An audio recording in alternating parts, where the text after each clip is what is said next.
Assalamualaikum warahmatullahi wabarakatuh. Perkenalkan, nama saya Nadia Rahmani Putri.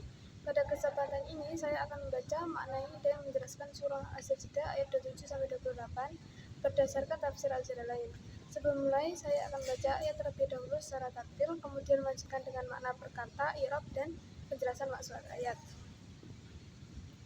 Bismillahirrahmanirrahim. Wa awalam yarau anna nasuqul ma'a ilal ardil juruz fannukhruj bih zar'an ta'kulu minhu an'amuhum wa anfusuhum afala yubsirun wa yaquluna mata hadzal fathu in kuntum shadiqin. Kemudian maknanya ayat 27, awalam dan apakah tidak, yarau mereka melihat, ana bahwa kami, nasuku menggiring atau mengalirkan, al-ma'u air, ila ke ardi bumi atau tanah, al-jurus yang tandus atau kering, fatukhriju lalu kami mengeluarkan, bihi dengannya atau dengan air itu, zar'an tanaman, ta'kulu makan, minhu darinya, an'amuhum hewan ternak mereka, wa anfusahum dan diri mereka manusia. Afala yubsirun, maka apakah mereka tidak melihat? Sedangkan i'rabnya yaitu awalam yaitu hamzah istifham dan lam nafi.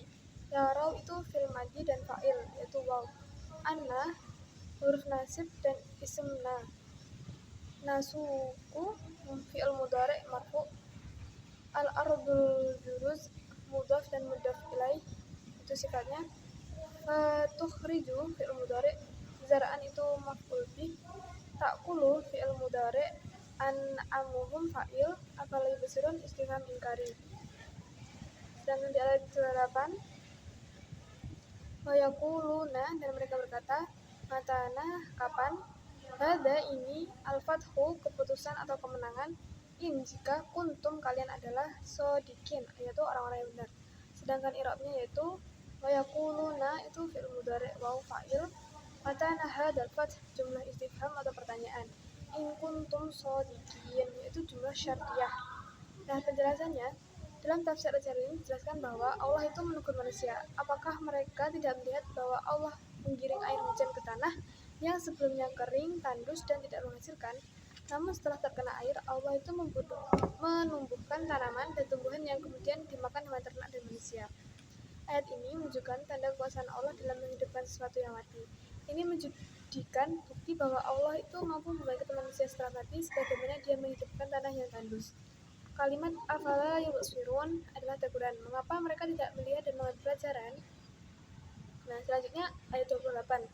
Menurut Jalalain, ayat ini berbicara tentang orang-orang kafir yang mengejek Nabi. Mereka bertanya dengan nada meremehkan, kapan keputusan Allah, kapan kemenangan itu datang bila kalian orang-orang yang beriman itu benar? Yang dimaksud al-fathu adalah keputusan Allah yang akan menampakkan kemenangan Islam serta kekalahan bagi orang kafir, termasuk keputusan di hari kiamat. Mereka bertanya bukan karena ingin tahu, tapi sindiran dan pelecehan. Nah, pesan moralnya ada dua dari saya. Yang pertama itu kekuasaan Allah itu terlihat jelas dalam proses menghidupkan tanah yang mati, sehingga manusia seharusnya mudah percaya akan kebangkitan di hari akhir. Lalu jangan meremehkan peringatan Allah. Sikap mengejek kebenaran hanya akan merugikan diri sendiri. Kesimpulannya, dari surah As-Sajdah ayat 27 dan 28 saya memperoleh beberapa penjelasan penting.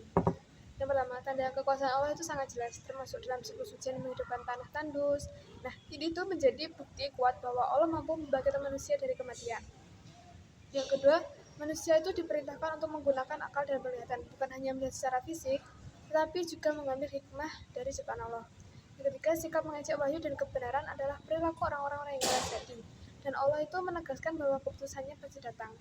Nah, yang terakhir, orang beriman harus tetap sabar dan dalam menghadapi ejekan dan tetap yakin bahwa keputusan Allah adalah benar. Nah, itu tadi penjelasan dari saya. Wassalamualaikum warahmatullahi wabarakatuh.